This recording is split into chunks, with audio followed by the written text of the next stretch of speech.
Hello, everyone, and welcome back to the Hoops Crew Media Network. This is episode, I think it's 9 of the summer series. I am joined, my name is Ben Reed, but I am joined by my co-host, Paul James. And guess what? We've got him back again. Can you believe it? Phoenix Foster is back again. We haven't changed clothes. Well, maybe you've put a different hat on, but can you believe it? We're back for another episode where we're going to ask about 10 questions. Welcome, Paul. Welcome, Phoenix. All right. Hey, what's going on? Not much other than talking about the Cats and talking about AFL footy as we always do. But let's get cracking. Let's get straight into it. This episode's about game day and game day stuff. You've got to come up with a topic title or whatever. All right, first question is, now I might, just so we don't talk over each other, I might let you go first, Paul, and then Phoenix, if you want to respond to Paul's really we can let the real talent take over. That's fine. No. Phoenix was playing it very safe in the last episode, so we'll see how he goes this time around. All right, first question. Why can't we get the clash strips right? Why is it every time you tune in, you've got two teams wearing blue or two teams wearing red? What is going on, Paul? Tell me, what do we need to do to get this right? I feel like there was a point in time, and I don't know, maybe that mid noughts sort of period, the mid 2000s. But I felt like things were by and large pretty good. And then I think dollar signs get involved and you let more voices get involved and suddenly things start getting really messy. Because, I mean, look, I can understand that there are some that are similar-ish. And there's a little bit of work that needs to be done with that. But, yeah, I think we just got a little bit, how can we extract as much as possible out of this? Because people will still buy their alt jerseys and I don't want to be to begin too negative because I've literally just invited myself into this call anyway. But I think there's a little bit of dollars and cents, and then I think we just got a bit carried away and kind of lost sight of what the actual purpose was for them in the first place. What do you think? I'm going to take this back to Geelong. Our alt strip where it's inverted navy blue base. I love it. I think that's awesome too. I love our clash strip, and I think we didn't wear it once last year. We wore it for training a couple of times, like captain's run. I love it. Like, it's my favourite Guernsey that I have. We get to keep a couple of our Guernseys at the end of the year. I genuinely think it's like my favourite Guernsey, but we never get to wear it. And I'm like, I don't really see why we have it then. Like, if we're not going to use it on a big Friday nighter against Collingwood, for instance, and they don't wear like the Magpie maybe V on their chest, what's the point of having it? What's the point of having a clash Guernsey if we can't have fun like with our Guernseys? And I understand some of them clash, but what if the club said we're going to roll out with this neon yellow number? It's completely nothing to do with the blue and white, whatever. It's, NBA teams do it all the time. It's like, what is going on here? It's just something completely different, or it's got to be it's got to be still in that. We're going to be playing. It's got to be something similar to what we're familiar with. I like the inverted color as well. I thought that was a great uniform. My favorite one, incidentally, is the retro one with the collar. I think it's great with the off-white. It's just gorgeous. Chef's kiss. I don't know, but could you see something completely different, like a bright pink number rolling out there against Collingwood? Whatever. No, it's clearly not. The body language says no. Was it potentially just this year when it came to, 2023, I should say now, in the case of us not wearing the clash, was it potentially just a byproduct of us being the home team in those various games? Was it just a coincidental thing maybe? I think so, because you saw like Hawthorn went to their V a lot, and I don't enjoy watching Hawthorn much, but like as a person who grew up in a family of Hawthorn supporters, you might get told to turn the game on because they might be surprisingly winning, but like they wear the V, or like Sydney wear their V they wear it for their home games. I love the Sydney one. I think it's great. I think it's cool. I hope not everybody gets a V. It's kind of a bit uniform, but I genuinely I think the Clash Guernseys, if done right, are really good. And I think there was like Paul said before, there was an era there where they were great, and then they became iffy and kind of yuck. And I think if we can just go back to it just being fun and a chance to do something different, I think it can be done really well. And make a bit of coin along the way for the clubs. It's, Yeah, I think if you can get a good one, people will buy it regardless. You don't need to come up Exactly. with multiple different variants and that sort of thing. And as much as it's not about dollars and cents, I kind of draw a comparison to the way, the way the anthem gets done sometimes at different. It is the national anthem, and there's a kind of way you do it, but then you'll always get someone who tries to put their little bit of extra spin or flair on the whole thing, doing backflips while they're singing it. And I think it's a similar sort of thing here, where because we haven't kind of locked down on what is the alt strip or the the clash strip or whatever it happens to be, you solicit other voices, and so someone's a little bit of creative flair comes in here, and someone's a little bit of and you never get something consistent, nothing that kind of people can lock in and guarantee. So I think that's, as much as it's a weird parallel, I think there are parallels there, and kind of if we can just nail something down, go, this is good, and stick with it, people will buy it. There's no issues there. It's about dollars and cents, and that will sort itself out. I was a big David Wojcinski fan back in the day, and I remember having a clash strip. The Cats had I think it was the GFC logo, and it had the claw marks down the Guernsey. I think it was something like that. I only wore it a couple of times, but that was big when I was in my early 20s or something like that. All right, next question. Should there be player names on Guernseys? Foster's not too many letters there. You fit that on reasonably nicely. James, pretty much similar. My name, Reed, as well. Koladashny, I don't know how he's going to go with his name on the back of his Guernsey, but what do you reckon? We'll start with you first on this one, Phoenix. What's your thoughts on the Guernseys on the back? As a spectator, maybe watching on the telly. I'm going to draw a conclusion, or draw I don't know. I don't even know what the word is. Like, on the test. Yeah, that's the word. When the test players started doing it and they put the numbers on the back as well? Yes. I still don't like it. I still think it goes against everything that cricket is. You should just have your whites. You don't need a number. You don't need a name. I feel like football's the same. And this is very similar to the last episode I was on. I was very black and white about some topics. And I loved it, by the way. I'd feel like, yes, there's 22 guys, and if you could figure out a way to do it neatly without it looking tacky, you could do it. But I just feel like you don't mess with it. I don't feel like you mess with the Guernseys. Look fine. Like the Guernseys, I don't feel like you can make small, subtle changes, but a name could just throw it all off, I reckon. Before you jump in, Paul, I want to ask a follow-up to Phoenix. If you get your debut this year, Phoenix, I don't know how many players have debuted for the Catters, but let's say you're 1,046, I don't know, whatever it is. Do you want your number somewhere on that Guernsey? I think that's a very different idea. I think it is different. I think that's a much better idea, though, because on the Test match Guernseys, those shirts, they do have their little number. I feel like if that was just underneath the logo, like here, fine, go for it. I think that's a great idea. If it was on the back, fine. And it's just for you. It's not for the TV crowd. It's just for you. You can see it. If they're close up. But if everybody had their little number, it's kind of like your little legacy. I think that's a great idea. That's a much better idea than putting a name on the back. Like, are you going to arc the name, or are you going to go underneath? You just short. I don't know. And if it's a big, long, hyphenated name, it's just got to wrap around the whole number.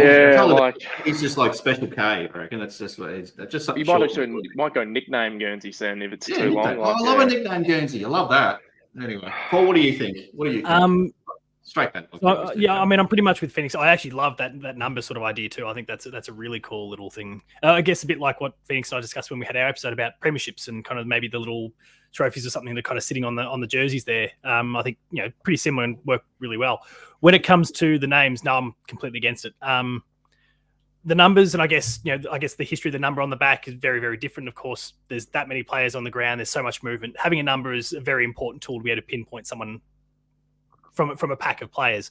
But when you go and add a name to that, I'm looking at this totally through like a practicality sense for those who are trying to consume the game. That number has to get a little bit smaller.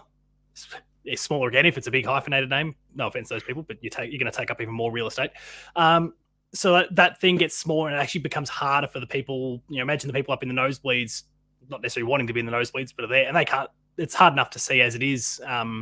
You pinpoint who each player is, let alone that number getting a little bit small to allow space for a name as well. So, yeah, I think for all the kind of sentimental reasons we discussed, but also on a practical side, I just don't think it works. All right, so we all agree on the player 1046 number or whatever it is. We're probably not split. I think I'm probably the only one that would be open to. I'll probably be open to the player name on a Guernsey on a given round or in pre-season or something like that. I don't know throughout the year if that's the way to go. But what about this one? Should club captains should Paddy Dangerfield roll out next year with a club armband like they do in the soccer? You know, this is the captain. He's got the captain's armband on. We know he's the captain. Is that a silly question? Paul, I'll start with you on this one. Should a captain wear something that signifies them as a captain? A little asterisk next to their name, or I don't know, something like that. What should we do? Or just go, no, it's on paper. That's good enough. Again, maybe you could have a similar sort of low-key thing on the jumper, but I'm still not overly crazy about it either. Also, Phoenix, you would be number 1,113 when you debut this season. And I say when. Lucky when, yes. When. I'm saying your first cab off the rank this year too, by the way. We'll see. Shifting some tin. It's getting bigger. So, yeah, maybe something super low-key, but that would be as far as I'd want to go as well. We already know who the captains are on the field, and they make their presence felt by the way that they play the game, and they're noticed because of those sorts of things. And I don't think we need to be glorifying anyone. We've already got a bit of a problem with tall poppy syndrome in Australia anyway, let alone we've already got players that kind of rise to the top and kind of get smacked around because of it. I know the captains would be there for a different reason, but it just invites it. So no, let's just keep it simple. Again, maybe low key on the jumper, but that's about it. The only thing I could suggest maybe is in the NFL they wear a little C right here on their opposite side. That's the only way maybe if you could do it. I reckon. I don't think the armband's the correct way to do it. I feel like that's very European. That's very soccer. I don't think you change the shorts or anything. I feel like maybe the only way you do it is to kind of go down the NFL route. They wear the little C. It's only there for the captains, maybe. But I don't think. Yeah, I think the captains are well known within the league. I feel like they carry enough responsibility as it is. I don't feel like it's necessarily a necessity that they need and something extra on their Guernsey or on any part of their body. I think you're right. Yeah, I think the C, if anything, is probably all you really need. I think bands. I mean, we're wearing bands on our arms most weeks anyway. Because we're just paying respect or something when someone's passed away. So I think we just leave it for that reason and maybe something, or just nothing at all. I think it's probably enough. The captain always is the first to walk off the ground and all that. So good enough. Here's a silly question, and I as you know, Phoenix, sometimes I sprinkle these in to get a rise out of Paul. Get a rise out of me. Bloody hell. Well, maybe. Should players enter the arena one by one? Number 19, Phoenix Foster. Woo! The fireworks go off. Player number 1,113. Are we going to... like this is, if you had a small team, there's a reason it works for basketball and there's a reason they do it for the starting five. It's small, it's quick, it happens. If you're trying to do 22 guys, you might have to start the game an extra half an hour later. Like that. That's how long it would take. By the time you're saying everybody's name, number, the crowd goes woo. Like you're gonna save the grand final day. If it was just the captain, maybe you'd think about it. Or if it's like if you introduce Tom and Patrick together, cool. Crowd goes a little bit extra nuts. Maybe if it's a milestone, like a 300th game, that sort of thing, you could kind of lean into it a little bit and kind of, I think in terms of that acknowledgement and celebration of the individual, I think you could do that sort of thing. Yeah, that's a great idea. Yeah, I just feel like if you're trying to do one by one, that'll take you so long, and then the away team will just be over on the other side of the ground warming up for an extra 20 minutes. Like you'll just be yeah. Stuffing, I say. Well, no, but then they're going to get their turn as well, and then it's start to cool down. Like you're going to start to cool down. So, well, I'm going to jump ahead, and I'm going to answer that one by jumping ahead to question 7. So, should we ban the club song for away teams? So they've warmed up. They've come to Cardinia Park. They've run out. There's nothing that plays. We just turn the volume right up when the Cats come out, but stuff the Swannies when they rock up, stuff Richmond when they turn up. It's just the Cat song. What is that realistic? Is that stupid again? Again, maybe this is one I'm sprinkling. It's a little bit silly, but what do you think? Anyway, go first on this one. If every team, and I kind of draw parallels to a lot of the American sports, if every team had its own stadium, you could maybe do it. We don't. So for us, Geelong centre people, we're like, yeah, sure, and let's make it a little bit harder for the opposition. But then when you go to a game at the G and say it's Carlton and Essendon, for example, who have equal say, or Collingwood, Collingwood Richmond, kind of equal say over that ground, and regardless of whose game it is, it's probably close to a 50-50 split in attendance anyway. It kind of falls over a little bit. I don't think you quite get the impact. It would work well at Geelong or any of the interstate grounds, unless of course it's kind of a derby or something like that. So yeah, I don't think it works because we don't have a unique ground for every team and that ownership that you can kind of build this theatre around it.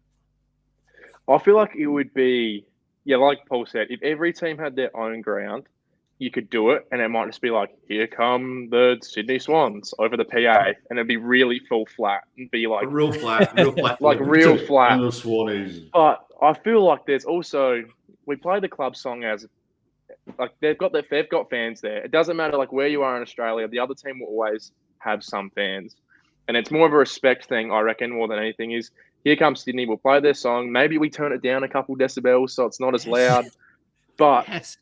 But there's little kids that are going for their first game, and they should be able to hear their team song and all that sort of stuff. And I feel Play like the wrong it's song by mistake, Well, we've seen that happen before.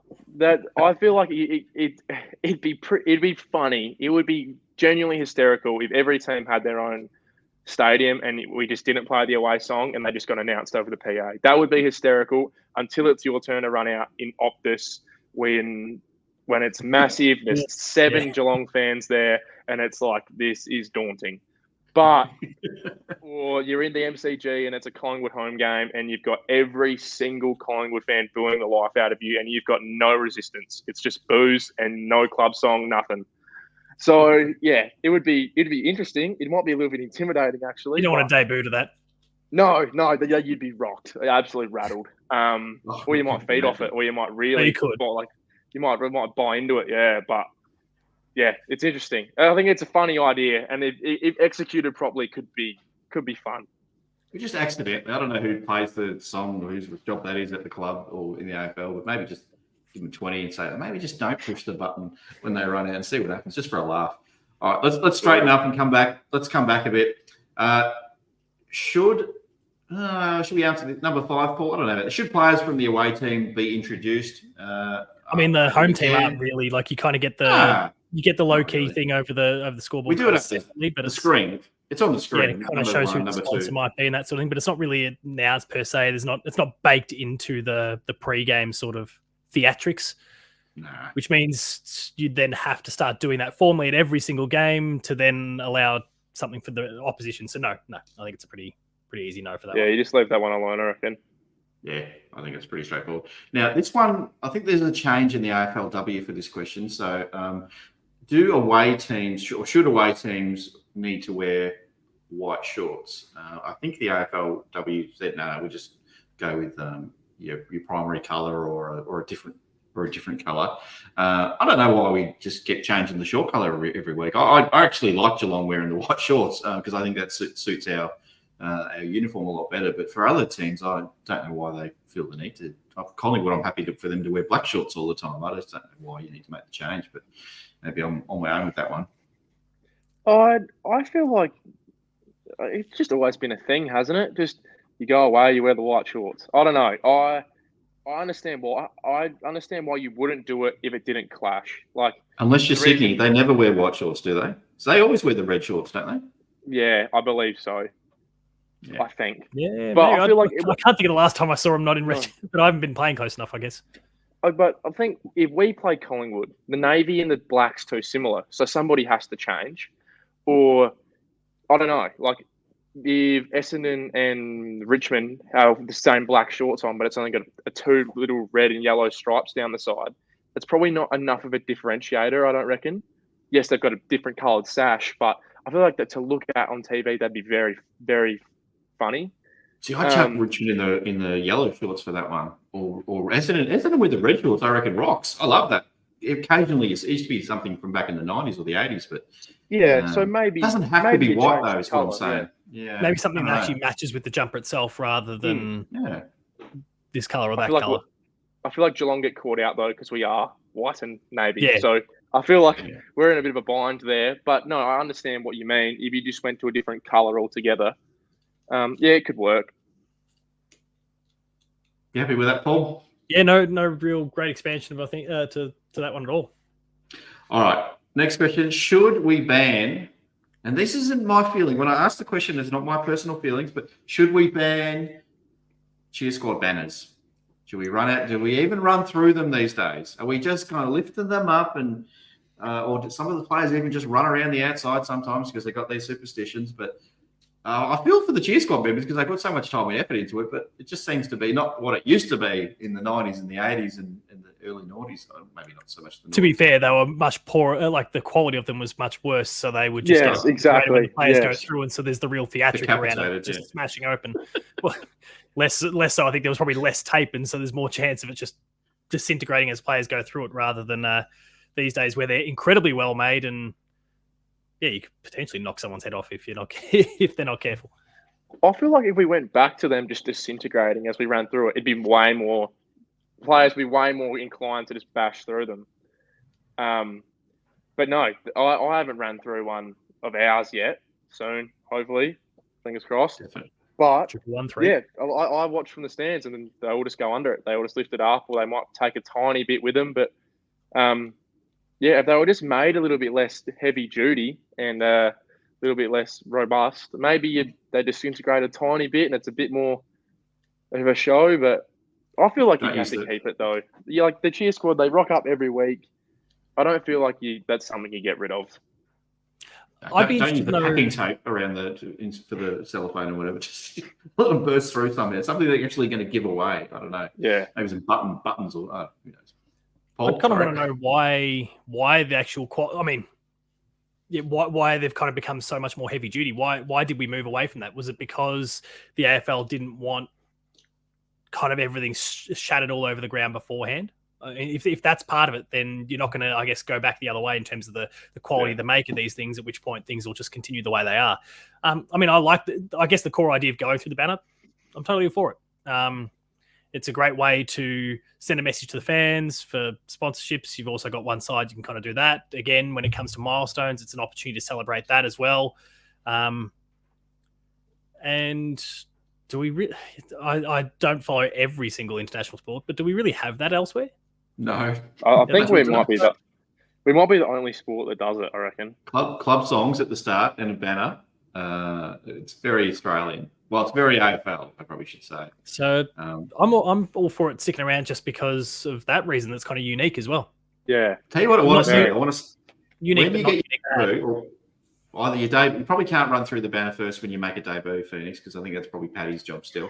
But maybe when you play your 50th game, I just want you just to run at that thing as hard as you can. The double hand, and bang, just knock it down. Oh, God. But it's the Billy Brown style karate chop one where he went through. Who was he trying to take out when he did that? I don't want you just to sort of lift it up and la. It's just really got to go 100% at it.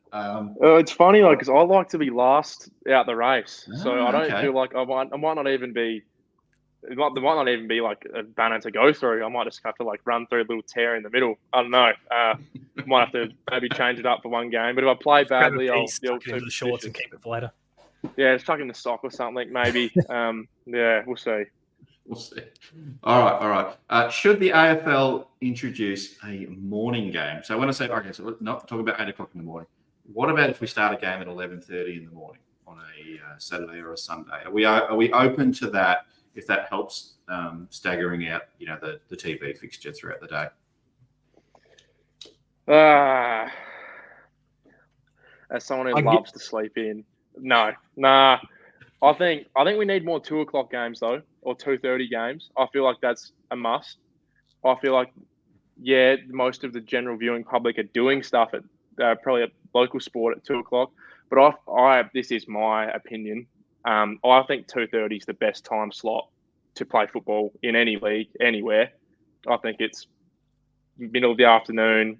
I think that's my opinion. It's just the best time to play sport is 2:30 in the afternoon. I think we need more games there, but I think you won't get as many viewers on TV. You won't get as many people through the gates, so they'll resort to playing the games in the twilight or night. But I definitely think that needs to be addressed by the AFL for sure.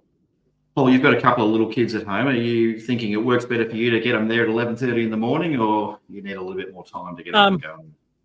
I guess I'm not thinking about it through the lens of my kids at their current age. It's more probably once they are playing junior, if they're playing junior footy or junior sports of some sort, that I think the timing of that 2:30 in the afternoon-ish sort of slot is the right one, because it allows the juniors to play, most of them anyway. Like a lot of the junior comps, it's maybe your 15, 16-year-olds that are kind of rolling out in that mid-afternoon, that kind of 2:30 sort of window. But for your really little ones, and the AFL is trying to get more young kids through, well, you need to make sure it's at a time that's accessible. If they're busy playing their own game, well, then they can't attend. Sure. It's no good. Through that lens. Also, when it comes to, I think, the 2:30 or that afternoon slot, like if you want to make it more appealing, then it's kind of down to the fixturing and kind of plotting out a little bit strategically as to which teams are going to be playing, because you can build that time slot back up. Some of the best games I think I've ever seen have been ones in that slot. I certainly think about Geelong and Hawthorn when Jimmy Bartell kicked that behind, and there's a whole range of different. I mean, obviously grand finals and those sort of things are all in that window too. But like there's been some brilliant games that and with neutral teams that run in that slot. It's just a bit like how the AFL's trying to get Thursday night up and running, and they've been really strategic about that by kind of making sure it's an interstate team. Because obviously just the sheer lack of number of teams relative to Victoria means that there's more chance you're going to fill that stadium out. I think it's a similar sort of thing. Like if you're really strategic about the teams that you put in that 2:30 in the afternoon slot, these are the games for the week. This is the one that makes the most sense because we're going to maximize our numbers. Go for it. I could see take away from other teams who are then still in the nighttime slot, because obviously that is the prime time TV viewing time slot. Right. But you can maximize the number of people attending games, because you'll still get heaps that will go to the nighttime stuff. But you can also give yourself every chance with Saturday afternoon. You can help kind of grow that one again. Otherwise, it does become a bit of a dead slot, despite the fact that for most players, as Phoenix is saying, it's one of the most enjoyable times to play. Yeah, it kind of fits nicely with just waking up and getting to the game, and you don't have to wait you don't have to think about it all day. And then all of that too. I don't mind the idea of a 12 o'clock or 12:30 game, and it leads into the 3 o'clock twilight sort of game, especially from a TV point of view. I've won, like we played the Crows here this year at the 2 o'clock or 1:30 time slot, and I thought it was great. Like I was in attendance as a spectator, sitting up in the box, but like by middle of the afternoon, especially here, it's like it's getting dark by 4:30, 5 o'clock, and But there's nothing better than going in the last quarter and the sun's going down, but it's not 7 o'clock, it's 4:30. So you can go to the pub after dinner and talk about the game, or you get home and it's not super late. Yes, we lost that game, but it was a great atmosphere. You still had 35,000 roll in to a 1:30, 2 o'clock game. Like I thought it was great, and we win you're home we might have gone down, I reckon. No, I think that's the one that and Ben will get. No, it was GWS we played. Yeah, GWS we went down. Sorry. Oh, that one. Oh, yeah. Because I think of Adelaide, and I just think of Mitch Nevitt clunking them down the wing. It's been a bloody parade lounge that game too. I spent all my money on it. Anyway, whatever. But yeah, I feel like if we could, like Paul said, we can build the 2:30 time slot back up. I feel like you could be like a big thing again. Like I don't think there's anything better in our sport than the 2:30 time slot. Yeah, it helps me because this is breaking news for anyone who watches the show. We're still watching at the 29-minute mark. We are doing a new show in 2024. And I don't even think you know this, Phoenix, but we're doing our post-match or post-game live show. So an early finish means I'm not up at 11 o'clock at night doing the post-game show. So that is going to be an every week. It's game day. After the game, probably within an hour or two of the game finishing, we're going to do a post-game live show. So I'm looking forward to that. So when Phoenix has his debut, we call him in from. Oh mate, we are going to fire up from the locker room, from the rooms. Exactly. No, but I'll be racing home from Kidinia Park after watching the Cats win and jumping on and getting on the live and having chats with people that want to talk about the game. Because we used to get that a lot more with K-Rock, but we don't get this much these days. They sort of wrap it up pretty quick. All right, last question. I think it's the last question. Yep. Should senior coaches be required? Again, this is probably more for a TV sort of product point of view. Should senior coaches be required to be on the bench, at ground level on the bench, rather than up in the box? maybe that's a silly question, but maybe we've got to throw a silly question at the end. But I actually don't mind seeing the coaches at the ground level chat to the players. It's like in a lot of other sports, they're on the sidelines rather than up in the sky. I reckon we're getting to the point in the AFL where you've got people coaches that should be doing that sort of aerial view coaching, and actual coaches coaching the people on the sidelines. Now, I know Chris does it up the top, but a lot more coaches these days are coaching, at least for parts of the game, from the sidelines and having that really direct relationship with those players in real time. Paul, we'll start with you. What do you think on that one? I think they should be able to have the ability to do whatever suits the coaching structure best. But what I feel like will become a reality at some point will be the mandate potentially from the AFL that it has to be from the bench, or it can't be pick and choose. It'll have to be one or the other. And I'm thinking about that through the lens and Phoenix, you'll be, across all this stuff with the media availability and all these sorts of things that are kind of being enforced going forward. And that applies to players and coaches all on game day. Well, broadcasters are going to start to crack the shits if Chris is up here one quarter, but then he's down there the next. And like, you're trying to, where is this guy and when's he going to be there? Like it becomes harder for them to do their job, which means they'll start to complain to AFL, which means that then, I feel like we'll get to this point where it gets determined for the clubs. Okay, you need to be down here because of media obligations or whatever the case happens to be. One way or the other, whether it's the box or down the thing, I think it's just a matter of time before the answer gets provided to the clubs. So on the bench, we do have a bench coach. So we have someone down there that's on the phone all the time. But I see Ken Hinkley do it, and I think it's a great idea. Like, you're getting direct feedback from a coach that's on the bench, that's getting messages from up top, but he's also seeing it down on ground level. He can read the emotions of the guys on the bench, what's going on. I think it's a great idea. I don't think there should be a requirement. I see what Paul's saying. But I also feel like if a coach thinks that he should be up in the box for a quarter, but then he doesn't like what he's seeing and wants to be down on the field, I feel like there should be no restrictions in the fact that if he wants to be down on the field, he should be allowed down on the field. I don't think they should be switching mid-quarter. Maybe if they choose it, they have to be down there for a half or something. But when you win a grand final, Phoenix, you've got to wander down and be on the bench. Clearly, that's part of the rite of passage, isn't it? But I think that's a bit of a different. I think that's a bit of a different thing. Too. Yeah. But the media's not going to get you for a little while, regardless, on grand final day. I personally would prefer maybe it's not the senior coach, maybe it's a line coach or someone like that is down on the bench. I find, like myself, I respond really well to one-on-one feedback. If you're getting blasted over the phone, you can kind of come across as like, well, okay, I've got to take on this message and go back out there. Yeah. But no, I really enjoy it when I see AFL coaches do it. I think it's great. It's grassroots. That's what it says to me. It says they're in touch with the game. They feel like they connect better with their players like that. So I think it's great. I think it should be. I wish more coaches would do it. Not saying Scotty needs to do it. I think Scotty does a great job. But I think, yeah. Yeah, sorry, Katie. I was going to say, I think Scotty. I saw a video of Scotty walking around the room, like a pre-game kind of video with him, and he tries to sort of not get in players' faces too much before the game, like because he's got to contain. He talks about having to contain himself and not over talk it up, not sort of give him too many different instructions, not explain everything. And he almost wants to pull away a little bit to sort of give them the space on game day to do their thing. And it's more through the week that he's probably doing that, more of those communications. But on game day, he likes to sort of remove himself. So he strikes me as someone who would probably prefer to stay up in the box and would be very uncomfortable and maybe feel like he's getting in the players' way a little bit too much, getting in their head, confusing them, giving them too many messages, and maybe he's not sure. I don't want to speak for Chris, but I remember that video I saw, I think it was last year or the year before, where he was very deliberate in that he didn't want to overdo it on game day. Well, I mean, sorry. Yeah, go on, you go, Paul. No, you go.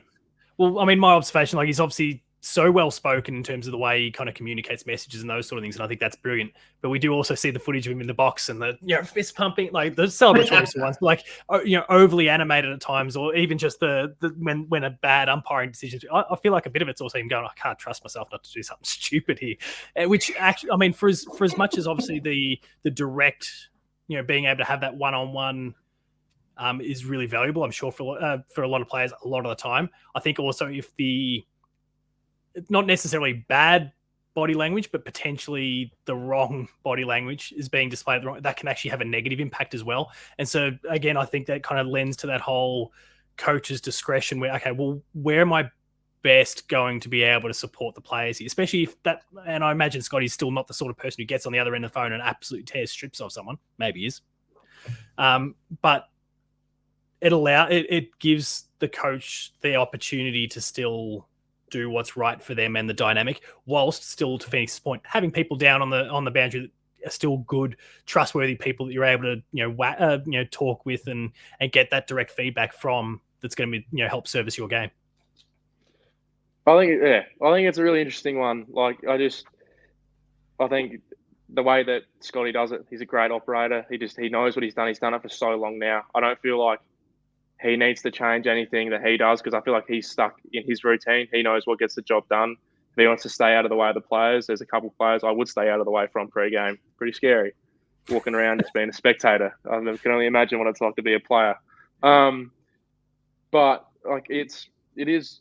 I feel like a lot of coaches are different. Like, so I've definitely grown up, had many coaches that would want to not get in your face, but give you a razz up before game, or they'd want to sit you down one-on-one. Or I feel like every coach has their different style, and it's different around the league. If coaches want to coach from the bench or coach from the box, or they want to be more involved, hands-on, or they want to take a further step back, I feel like it's very up to the person. And I feel like as long as you can get a grasp on what your group needs at any given moment, whether they need a rocket, or they need maybe a bit of zen just to calm them down. Like, I feel like coaches are so good at that these days, and they have so much support by their line coaches and assistants that they can get the job done to a very high standard. I think you nailed it on the head. I think coaches need to know what's going to work for the player or the group, I suppose, and every group's different. And the coach needs to know what's going to work, where their strengths are as well. So is my strength more the analytical? I need to see the ground. I need to sort of understand how the pieces are moving, or is it more my relationships and one-to-one and that messaging that I'm giving those individuals? And I think every coach is going to be different in that regard. But I also agree with what Paul said. I think eventually the AFL, from a product point of view, would like to see more of those coaches on the ground footage. I've got this picture in my head of Chris Scott just running down the boundary line, skidding on his knees, and just going, yeah, sort of doing like you see that a bit APL in the soccer, the coaches in the suit and all that. He's gliding along after we've kicked a goal or hit the front in the grand final. Guys, thank you again. Great episode as always. We went a little bit longer this one, but there's a lot. We probably could have gone another 20 minutes. Really, it's a good fun chat. So thanks, Paul, for jumping in. But more importantly, thanks, Phoenix, for giving up your time and coming on the show. We really appreciate it. Love having you on. It's good to talk about footy in summer. Not many weeks to go until at least we. Not many weeks to go at all. Yeah, can't wait. Hopefully, we see you out there in the match sim at Icon. Yeah. I think it is, isn't it? Icon Park or something like that. Yeah. Yeah. But no, 18v18's already started at training. It'll be, it's very exciting. It's not very long now at all. So, no, get keen, Cats fans. It's going to be a great year, I reckon. Get up and about now. It's time to get up and about, Cats fans. Thanks, guys. We'll catch you on the next one. Go, Cats. Go, Cats. Take care.